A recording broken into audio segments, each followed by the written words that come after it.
മക്കളെ കൊല്ലം MLA നമ്മുടെ മുകേഷ്, അന്തസ് വേണം, അന്തസ്. മുകേഷ് വീണ്ടും എയറിലേക്കാണ് പോകുന്നത്. മുകേഷിന്റെ ഒരു ഫോൺ കോളും കൂടി പുറത്തു വന്നിട്ടുണ്ട്. ഇത് തീർന്നില്ലേ? ഹലോ, ആരാണ്? അല്ല, എനിക്കൊരു മിസ് കോൾ വന്നോണ്ട് ഞാൻ തിരിച്ചു വിളിച്ചാണ് കേട്ടോ. മുകേഷ് സാറാണോ? അതെ, അത് അറിയാമല്ലോ, പിന്നെന്തിനാണ് ആരാണെന്ന് ചോദിക്കുന്നത്? എന്തായിരുന്നു? സാറിന്റെ ഏറ്റവും അടുത്ത സുഹൃത്തായ രാഘം രാധാകൃഷ്ണൻ.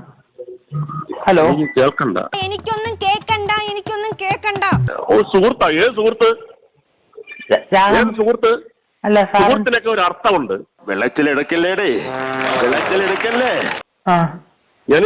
ഞാനിത് അങ്ങോട്ട്, ഇത് എന്റെ നമ്പർ ഉണ്ടല്ലോ, സൈബറുമായിട്ട് കണക്ട് ചെയ്തിരിക്കുകയാണ്. അങ്ങനെ വരാൻ വഴിയില്ലല്ലോ. പക്ഷെ അങ്ങനെ വന്നല്ലോ. അതെ. ആ, കോടതിയുടെ തീരുമാനമാണ്, സൈബറുമായിട്ട് കണക്ട് ചെയ്തിരിക്കുകയാണ്. അതെ സാർ, ഞാന് ഇപ്പൊ ആള് വരും. എന്താണ് ചോദിക്കാൻ? സുഹൃത്താ? നീ ആരെയാണ് ഈ പേടിപ്പിക്കുന്നേ? എന്നെ? അല്ല, ഞാന് വാർത്തയിലൊക്കെ കേട്ടോണ്ട് അറിയാതെ. ആ, അതെ, നിർത്തിക്കോ. ജീവൻ വേണമെങ്കിൽ നിർത്തിക്കോ കേട്ടോ. വാർത്തയിലാണ്, വീട്ടിൽ വന്ന് അടിച്ച് പിരിക്കുന്നില്ലേ? അതെ, ഇടഞ്ഞ ഞാൻ കൊല കൊമ്പൻ.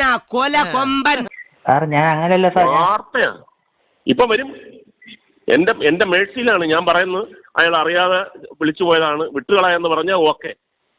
അതല്ലെങ്കിൽ ഒന്ന് അന്വേഷിക്കെന്ന് പറഞ്ഞു കഴിഞ്ഞാൽ നിന്റെ വീട്ടിൽ നീ ഉറങ്ങത്തില്ല. ഇനി ഞാനിവിടെ നിന്ന് ഡയലോഗ് പറഞ്ഞ കരഞ്ഞു പോകും. ഉസ്മാനെ, രക്ഷപ്പെട്ടോ. താങ്ക്സ് ഉണ്ടടാ മോനെ ദിനേശ, താങ്ക്സ് അടിച്ചു പൊളിക്കടാ.